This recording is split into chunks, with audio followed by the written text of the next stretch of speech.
Meu filho e minha nora estavam preparando a minha festa de 65 anos.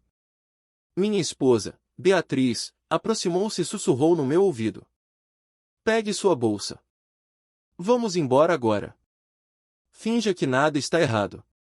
Achei que fosse uma brincadeira, uma surpresa de aniversário, até que ela trancou as portas do carro e disse com a voz trêmula.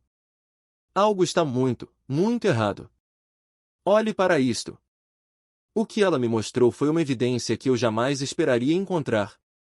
Meu filho queria me causar um mal irreparável, e ele quase conseguiu. Meu nome é Douglas Pereira e, antes de contar como tudo desmoronou, preciso que você saiba que esta é uma história de sobrevivência em meio à traição mais profunda que um pai pode sofrer. Deixe-me levá-lo de volta àquela noite em São Paulo. O salão de festas nos jardins estava impecável. Balões dourados, lírios brancos por toda parte e uma faixa enorme que dizia: Parabéns, Douglas Pereira. 40 anos de excelência. Meu filho, Tiago, tinha se superado. Aos 65 anos, após transformar o Grupo Pereira de Investimentos em um patrimônio de 90 milhões de reais, aquela deveria ser uma das noites mais orgulhosas da minha vida.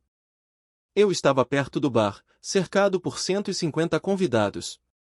Colegas de trabalho, velhos amigos e vizinhos do nosso condomínio de luxo na Vila Nova Conceição. Todos queriam apertar minha mão, dizer que sentiriam minha falta no escritório após a aposentadoria. Pai, você está bem? Tiago apareceu ao meu lado, com a mão no meu ombro. Aos 36 anos, ele parecia extremamente confiante em seu terno azul marinho feito sob medida. Você está pálido. A verdade era que eu me sentia tonto. O salão parecia ter inclinado momentos antes. Só estou cansado, filho. Foi uma semana longa. Você tem dito muito isso ultimamente, ele franziu a testa, com uma expressão de falsa preocupação que hoje me enoja. Talvez devesse se sentar. Estou bem, respondi, apertando seu braço. Obrigado por organizar tudo isso. Significa muito para mim. Qualquer coisa por você, pai. Você merece essa aposentadoria. Eu vinha tendo esses episódios há meses. Fadiga extrema, tonturas, lapsos de memória. Beatriz chamava de momentos da idade, embora a preocupação brilhasse em seus olhos. Tiago também parecia muito apreensivo, certificando-se de que eu tomasse minhas vitaminas importadas todas as manhãs. Saúde é riqueza, pai, ele dizia, entregando-me o frasco com um sorriso solícito. Um bom filho, um filho atencioso. Ou era o que eu pensava. Do outro lado do salão, Beatriz estava rígida perto da entrada. O rosto da minha esposa estava tenso, os ombros contraídos. Ela esteve silenciosa a noite toda. Perguntei 2 vezes se algo estava errado, e em ambas ela disse que estava bem. Mas 43 anos de casamento me ensinaram a identificar quando ela estava mentindo. Ela encontrou meus olhos. Mesmo a 10 metros de distância, eu vi. Medo, terror puro. Beatriz moveu-se pela multidão, seu vestido creme balançando. Ela se inclinou perto de mim, o hálito quente contra meu ouvido. Precisamos ir. Agora. Não faça perguntas. Apenas confie em mim. Sua mão apertou a minha com uma força dolorosa. Douglas, por favor. Em 4 décadas juntos, eu nunca tinha ouvido aquele tom. Era pavor absoluto. Deixei meu copo de uísque na mesa. Inventamos uma desculpa qualquer, uma indisposição repentina. Tiago pareceu decepcionado. Melhore, pai. Vamos comemorar direito em breve. Ele me abraçou, os braços fortes ao redor dos meus ombros. O trajeto até nossa cobertura foi silencioso, exceto pela respiração irregular de Beatriz. Ela dirigia rápido, os nós dos dedos brancos no volante. Perguntas queimavam na minha garganta, mas sua postura rígida me impedia de falar. Entramos na garagem subterrânea. Beatriz desligou o motor, mas não se moveu. Ela pegou na bolsa um tablet. É o tablet do Tiago, ela disse com a voz quebrada. Leia isso. Tudo. A tela mostrava um aplicativo de mensagens. As conversas de Tiago. Meus olhos encontraram a primeira, de um homem chamado Diogo Rocha. Li uma vez, depois de novo. As palavras não faziam sentido no contexto da minha vida. O composto está pronto. Estará na bebida dele hoje à noite. 10 minutos depois de beber, o coração dele vai parar. Ele já tem um histórico de mal-estar. Ninguém vai suspeitar de nada. Minha visão embaçou. O tablet tremia em minhas mãos. Continue lendo, sussurrou Beatriz. Rolei a tela.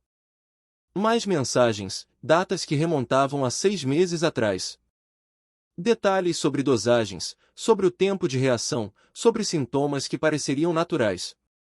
Sobre as vitaminas batizadas com veneno. Sobre mim. Meu filho, o menino que eu criei, amei e em quem confiei, estava planejando me matar. A próxima mensagem confirmava a frieza do plano. Perfeito. 6 meses de preparação. Hoje à noite, terminamos isso. Seu pai não vai sofrer. Rápido, limpo, sem rastros. E então, o dinheiro é seu. Eu não conseguia respirar. As paredes da garagem pareciam estar se fechando. Douglas. A mão de Beatriz cobriu a minha. Eu encontrei isso há 3 dias. Tenho tentado entender o que fazer. Mas hoje. Hoje era para ser. Ela não conseguiu terminar. Não precisava. Hoje era para ser minha última noite vivo. Subimos para o apartamento de alguma forma. Não me lembro do elevador. A cobertura parecia um lugar estranho, como a casa de outra pessoa. Beatriz me guiou até o sofá, mas eu não conseguia sentar. Comecei a andar de um lado para o outro, em choque. Isso é um erro. O tablet. Alguém hackeou o telefone dele. É falso. Douglas. Não, virei-me para encará-la.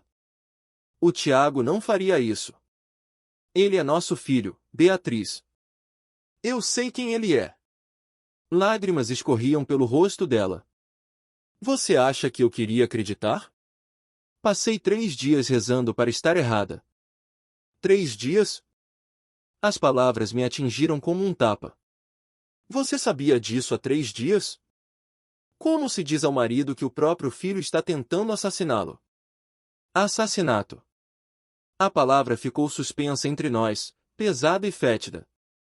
Leia o resto, ela sussurrou. Rolei mais mensagens. 6 meses de planejamento meticuloso. 6 meses de Tiago discutindo dosagens com Diogo Rocha. Descobri depois que ele era irmão de Rebeca, a nora que eu tanto acolhera, e que trabalhava como químico em um laboratório em Campinas.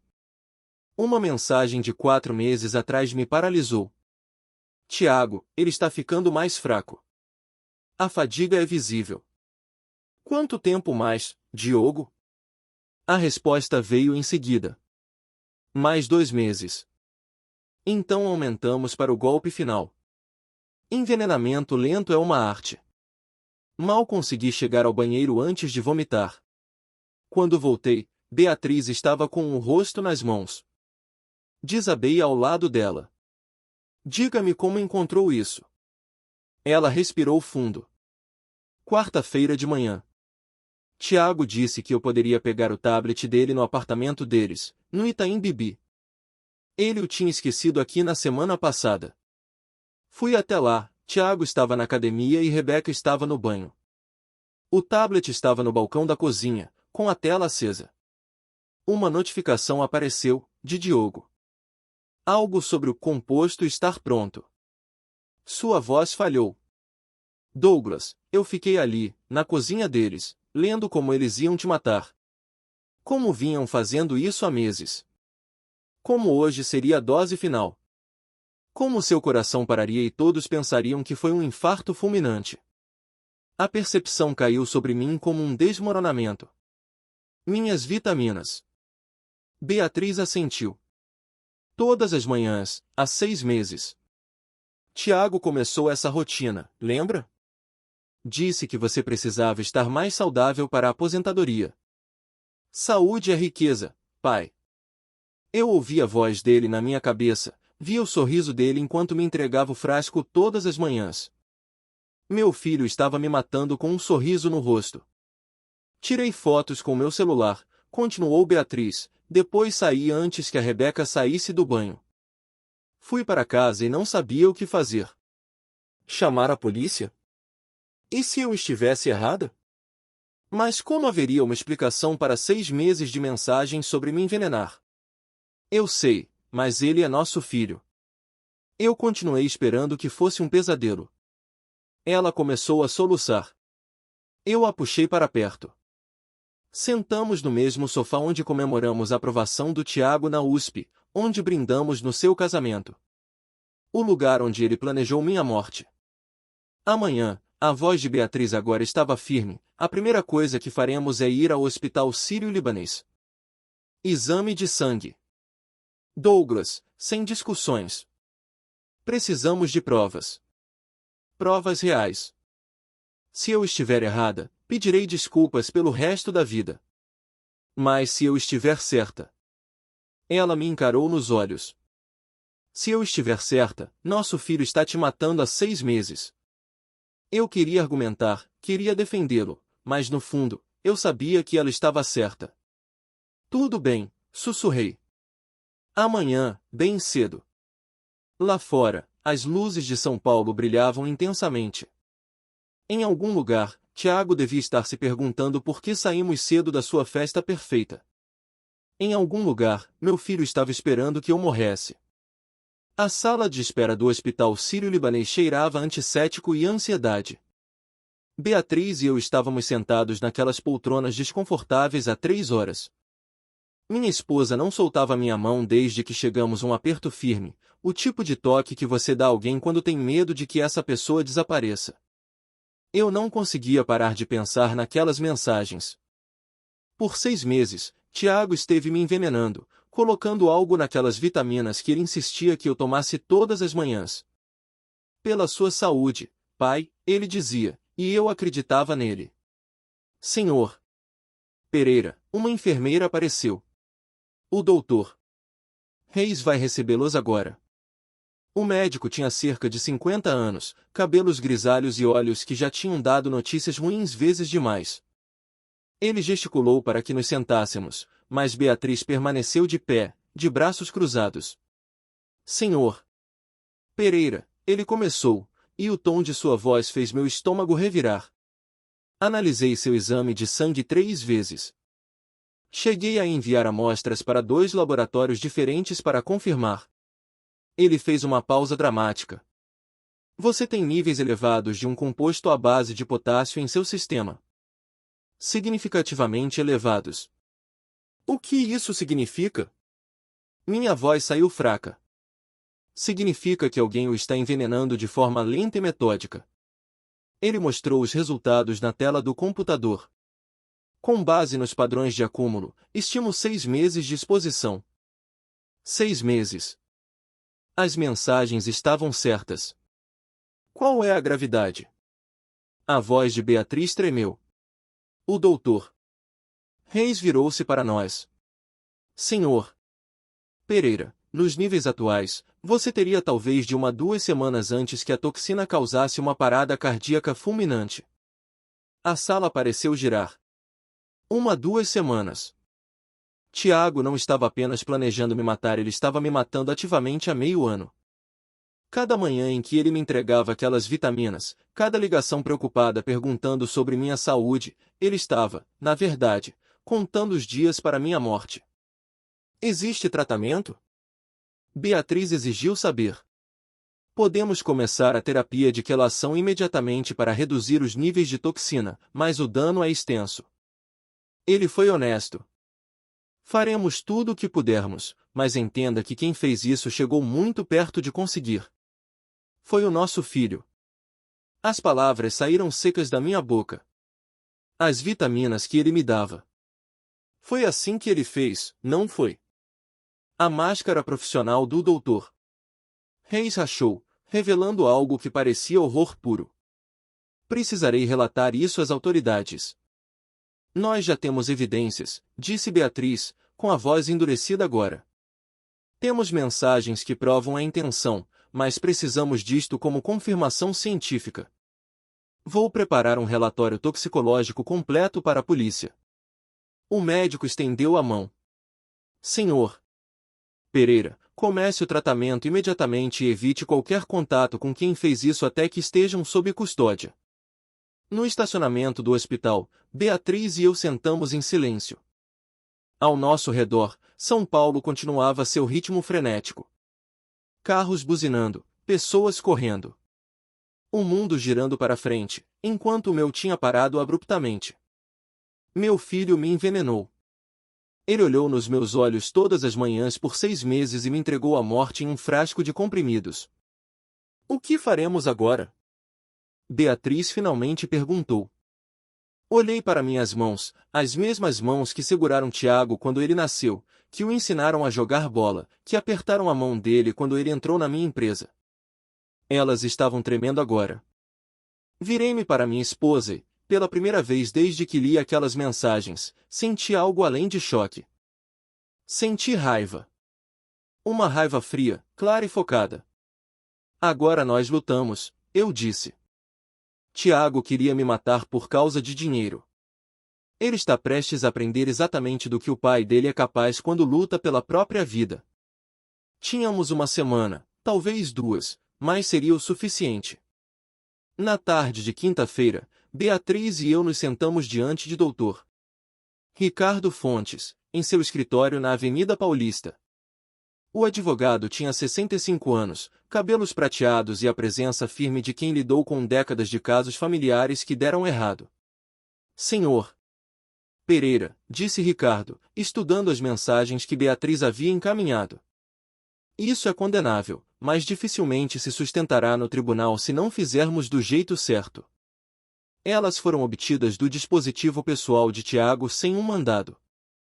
Qualquer advogado de defesa consegue anulá-las. Então ele sai livre? A amargura inundou minha voz. Não se fizermos isso direito. Precisamos de evidências obtidas legalmente. Ricardo inclinou-se para a frente. Vamos armar uma armadilha. Convide-os para um jantar em sua casa.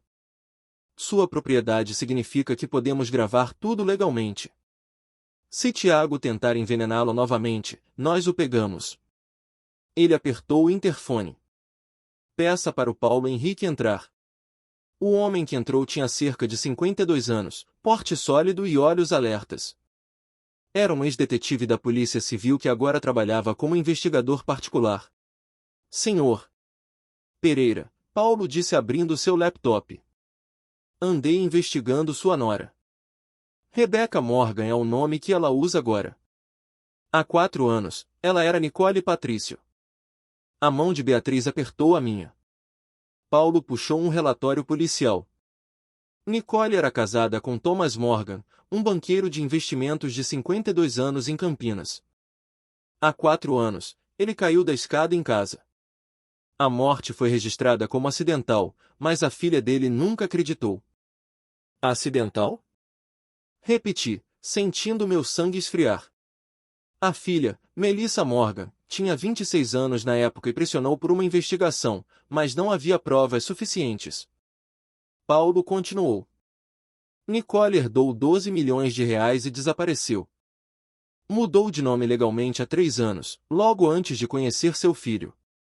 Fiquei olhando a foto de Thomas Morgan na tela, um homem sorridente em um evento familiar, sem suspeitar que sua jovem esposa planejava sua morte, exatamente como eu não suspeitei de Tiago.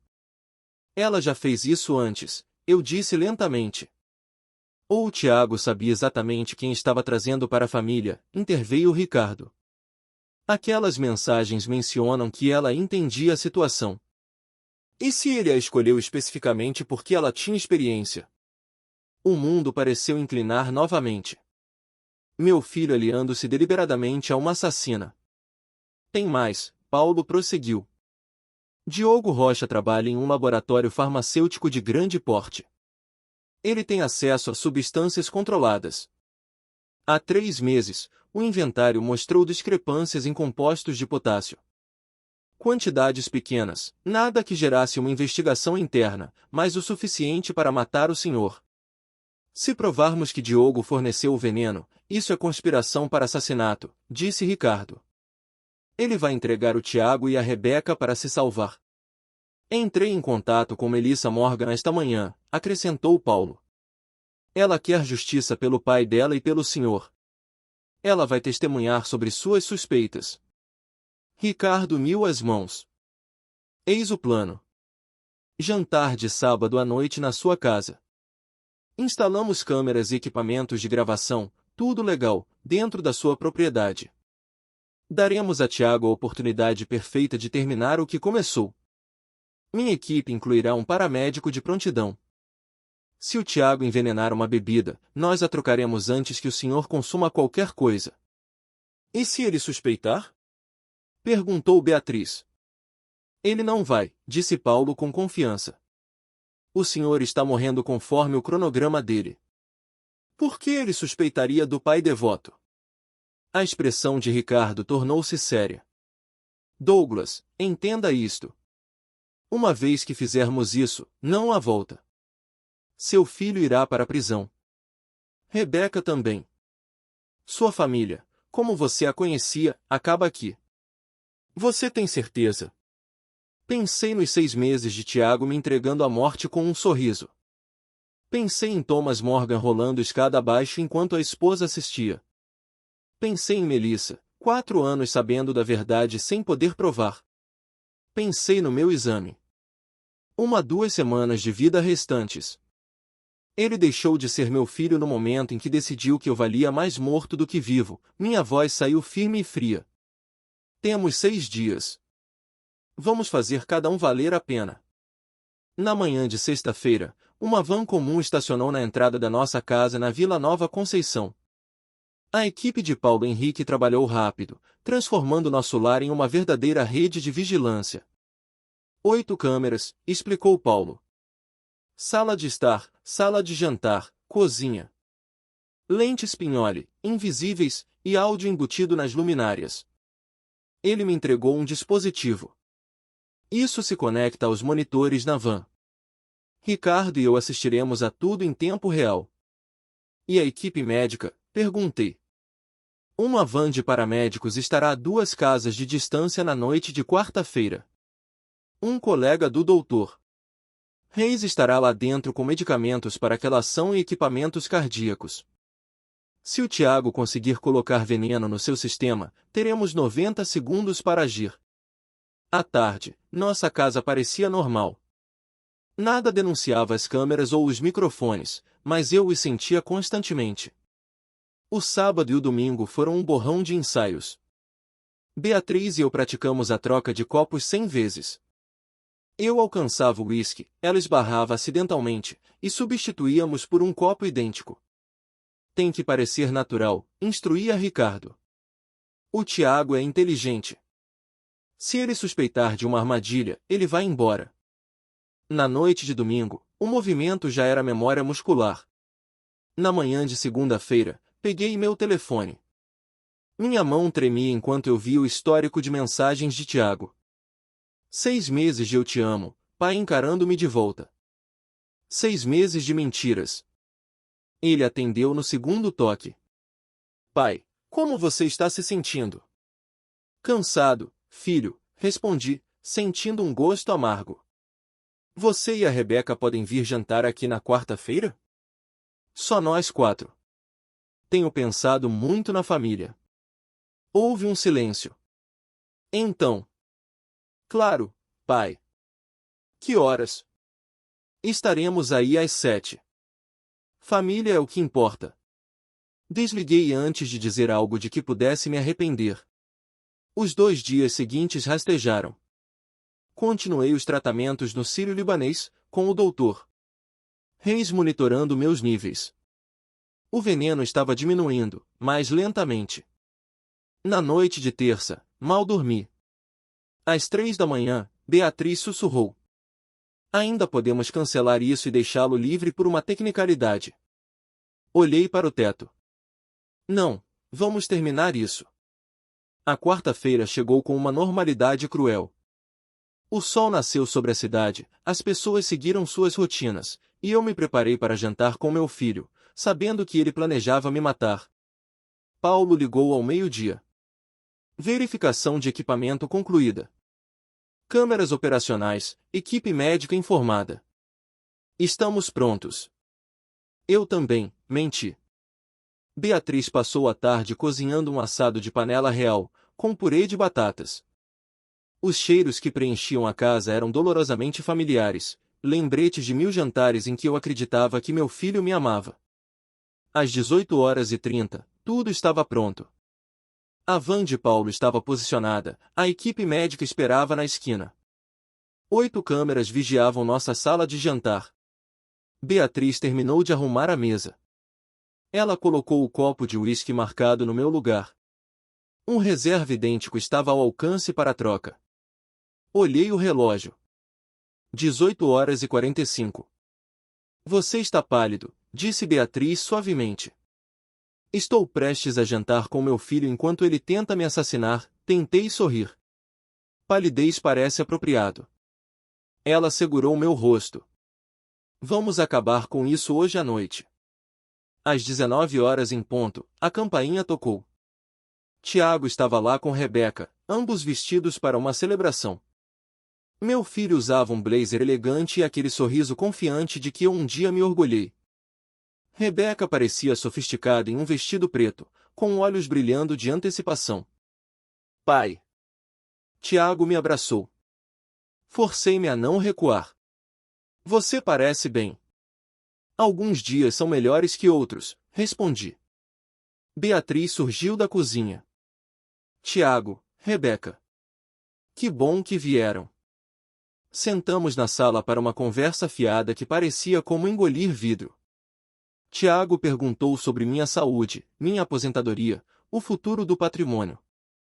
A mão de Rebeca ocasionalmente tocava o braço dele, uma comunicação silenciosa.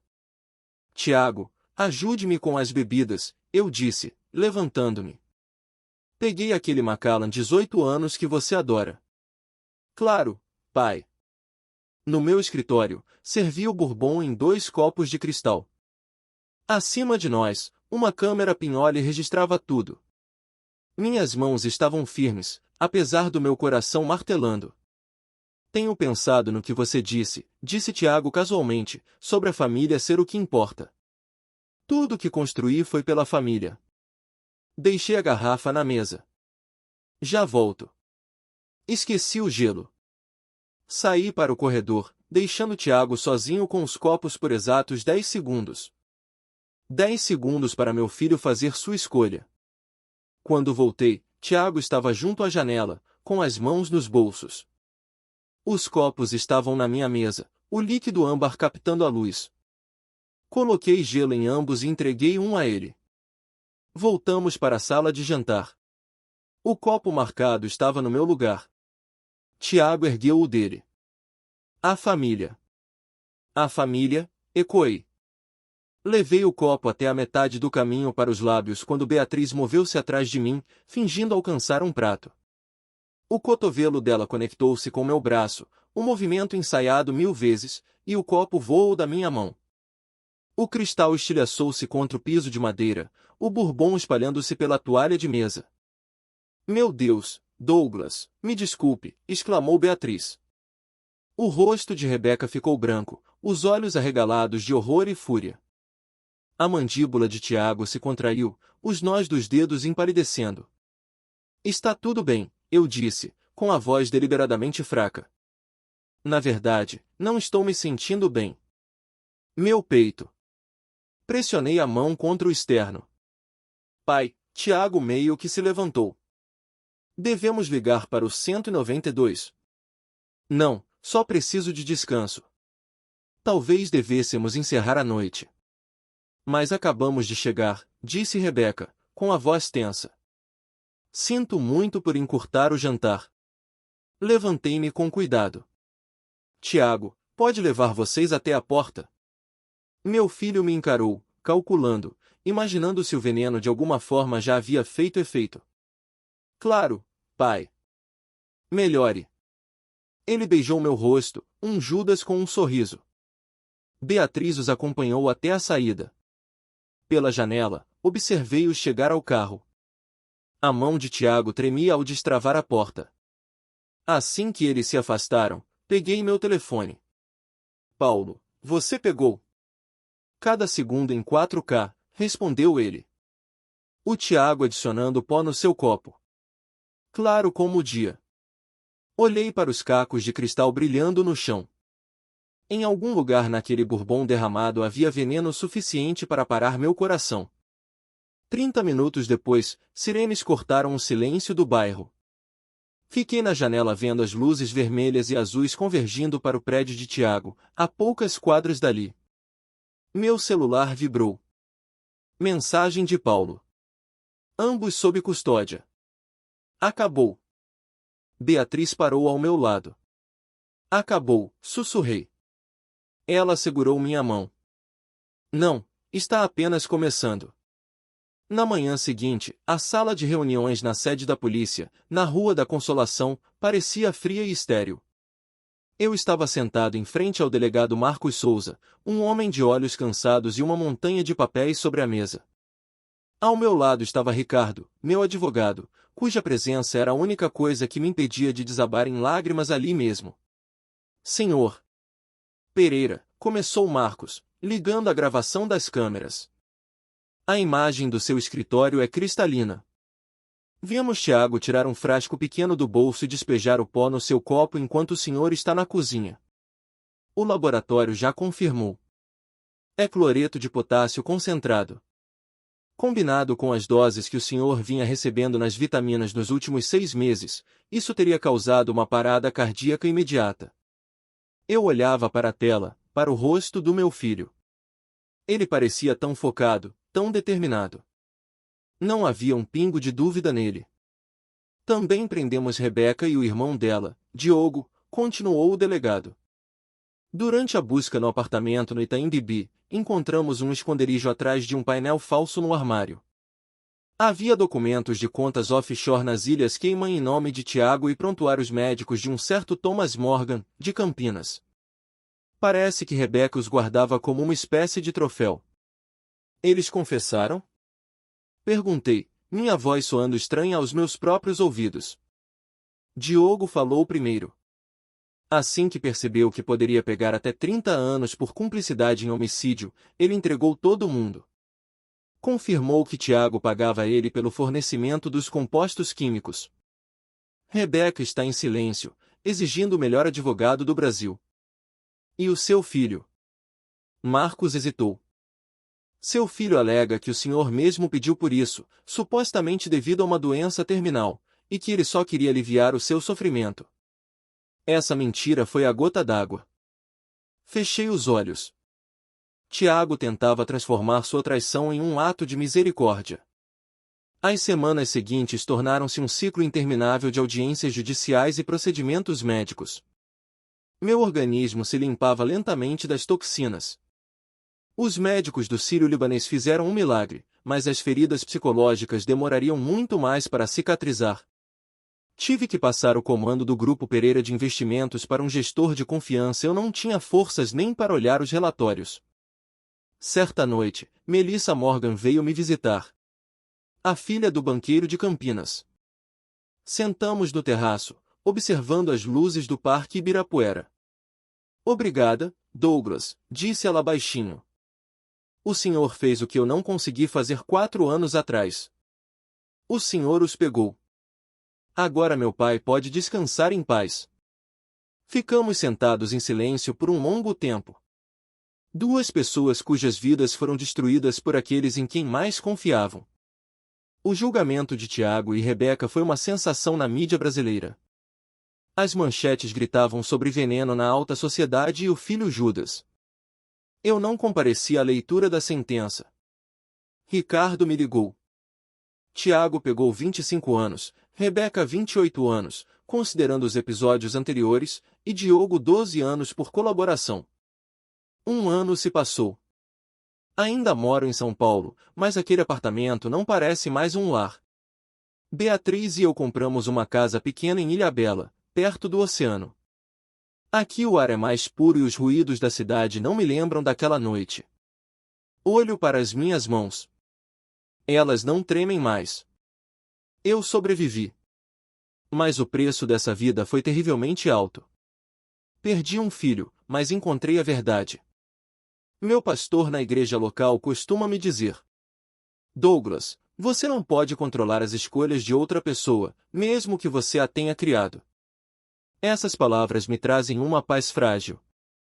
Olhando para trás, vejo tudo o que ignorei. Confiei cegamente quando deveria ter feito perguntas. Minha história é um alerta. Nunca é tarde para recomeçar. Nunca é tarde para escolher a si mesmo. E nunca ignore os sinais, mesmo que venham daqueles que você ama.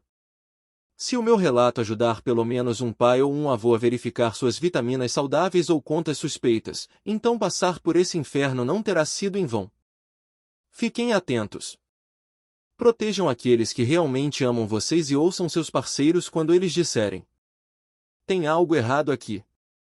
Deus me deu a Beatriz por uma razão. E é só graças a ela que eu ainda estou aqui. Obrigado por ouvir minha história até o fim. Se ela tocou você, deixe um like, escreva nos comentários o que mais te marcou e não se esqueça de dizer de onde você é. Inscreva-se no canal, muitas outras histórias ainda estão por vir.